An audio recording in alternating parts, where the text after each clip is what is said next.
Hey guys, Sergeant Homesteader here. Today, I'm super excited. My son got a deer. So what we're gonna do is we are gonna can up some of his deer. So, oh, I got my spoon here. We have the deer cut up, cubed up into little pieces of like stew size. And I can fit 4 of these inside of my jar. We're gonna put either 1 beef bouillon cube or a teaspoon of beef bouillon in each jar. Now I filled the jar just up to about where the curve is with meat, and we're just going to put a little bit of water in there as well, because the meat is going to create some of its own juices already. So we'll set this guy aside for right now.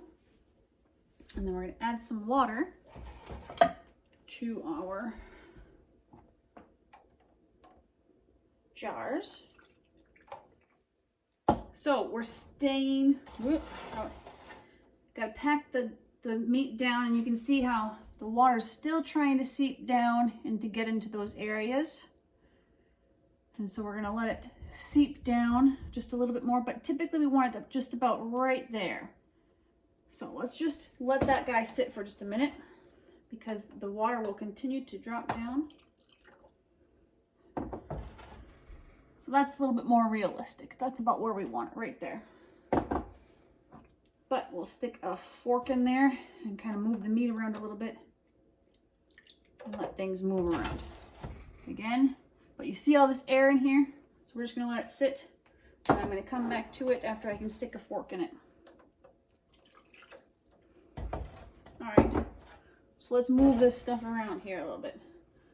This guy's got lots of air bubbles. There we go. Lots of air bubbles. Perfect. Get rid of some of these air bubbles where the meat's sitting. Allow that water to get into those areas. All right, so where we're at now is about exactly where we want to be, right where that little curve is. I'm going to make sure that we wipe off all of our edges.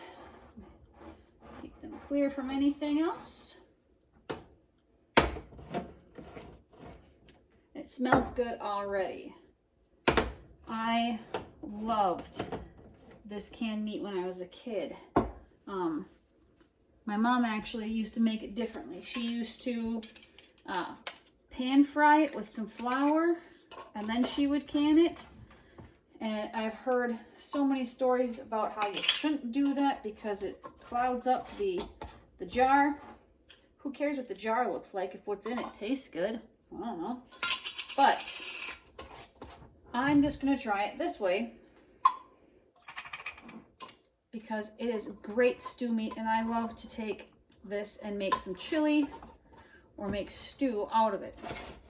All right, I don't want any water on my stove. So we're gonna stick these guys in. I can fit 4 inside my pressure canner. 2, 3, and 4. All right, so now we're gonna take some water and we're gonna put it in our pressure canner just about to the midline,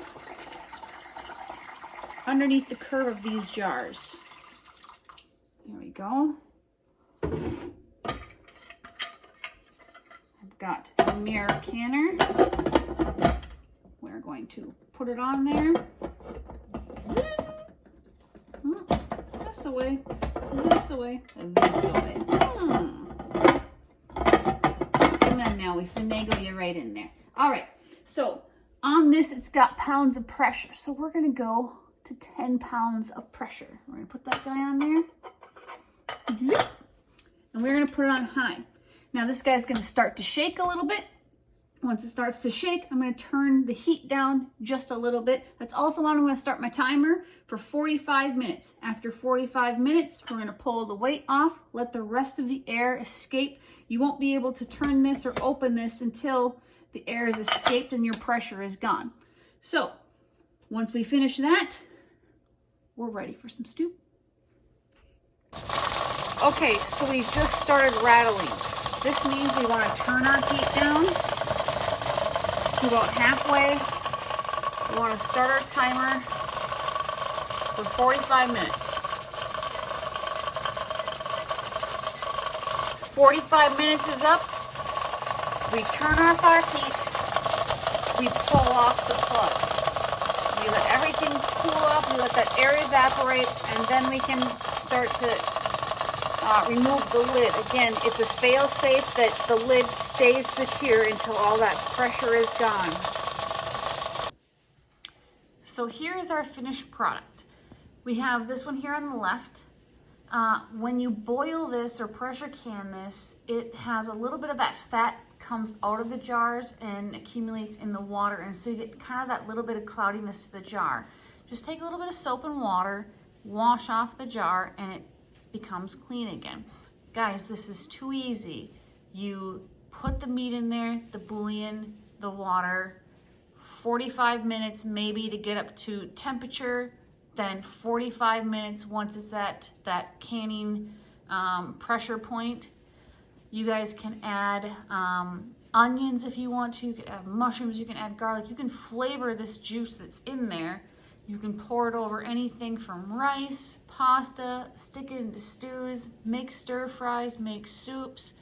There's a lot of different things you can do with this. I feel like it's just as versatile as ground beef.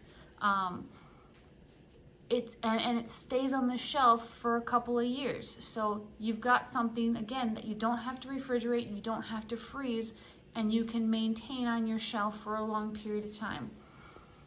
It's too easy, guys. Hey, subscribe to Sergeant Homesteader, and hopefully we can continue to go through more of these fun ways and easy ways to preserve foods.